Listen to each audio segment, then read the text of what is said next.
হাসান ভাই আপনি খেয়াল করেছেন, এবং সালিম কিন্তু রয়েছেন ওখানে। 9 নম্বর জার্সিধারী সালিমও কিন্তু দারুণভাবে নিজেকে আজকে মেলে ধরেছেন।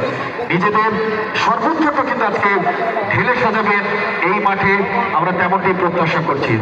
ভারী চমৎকার 13 নম্বর জার্সিধারী নিমতলা স্পোর্টিং, সেখান থেকে ঠেলে দিচ্ছেন সামনে 10 নম্বর জার্সিধারী আলিম আর রাখতে পারলেন না।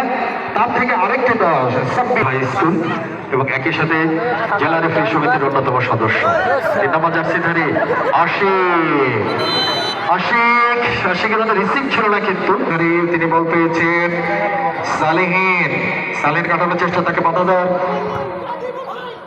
বাধা দেওয়ার একটা প্রচেষ্টা ছিল, কিন্তু তাকে কাটিয়ে আবারও বল সেন্টার সার্কেলে বিপক্ষ দল।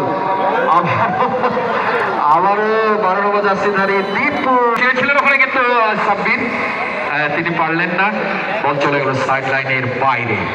প্রথম নিমতলা পদ্মা স্পোর্টিং ক্লাব, সেখান থেকে সোনারুল বাড়িয়েছিলেন, সেখান থেকে আবার আশিক বল পেয়েছেন। বন্ধুবর সহযোগী খেলোয়াড় সালিহিন থেকে বিপক্ষ দল কাটাইছেন। আমাদের ভালো লাগছে, আমরা দুটো প্রতিষ্ঠানকে স্পন্সর হিসেবে পেয়েছি, Godagari central hospital and Dutch Bangla bank PLC। আমরা তাদেরকে ধন্যবাদ এবং শুভেচ্ছা জ্ঞাপন করছি।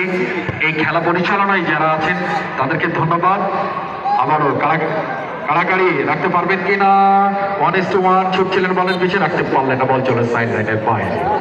সোনারুলদের সীমানায় বল, মামুন, রাজন, সুপার, সেলিম, রাকিব, জিয়ারুল আটকা ধারা বিবরণের কথার বিবরণী দেওয়ার জন্য মাইক্রোফোনে আমন্ত্রণ জানাচ্ছি মিস্টার ইমাম হাসান আপনাকে। উচ্চমানের একজন ব্যক্তিত্ব, তাকে আমরা পেয়েছি চরের মতো দ্বীপটিতে, অত্যন্ত ভালো লাগছে। তিনি আর কেউ নয়, যিনি কিছুক্ষণ আগে আপনাদের সামনে তার সুমধুর কণ্ঠ দিয়ে ছোট্ট ছোট্ট বাক্যের মাধ্যমে শব্দগুলো, এই ফুটবলের কথাগুলো, সাদা কালো ডোরাকাটা ফুটবলের কথা আপনাদের কাছে পৌঁছে দিচ্ছিলেন জনাব মোহাম্মদ। স্বাগতম প্রিয় দর্শক বৃন্দ, চরের বুকে জমে উঠেছে আজকের বহুল প্রতীক্ষিত দ্বিতীয় সেমিফাইনাল। ওকে, সোনারুল এক্সাই একাদশ আলতো করে ঠেলে দিয়েছিলেন, ওইখানে প্রতিপক্ষ সম্পূর্ণরূপে প্রস্তুত ছিলেন, কিন্তু না, বাইরে থেকে কেউ প্রবেশ করবেন না। আপনারা সংযত থাকুন প্লিজ, কারণ খেলাতে এরকম হয়েই যায়, দয়া করে আপনারা সংযত থাকবেন।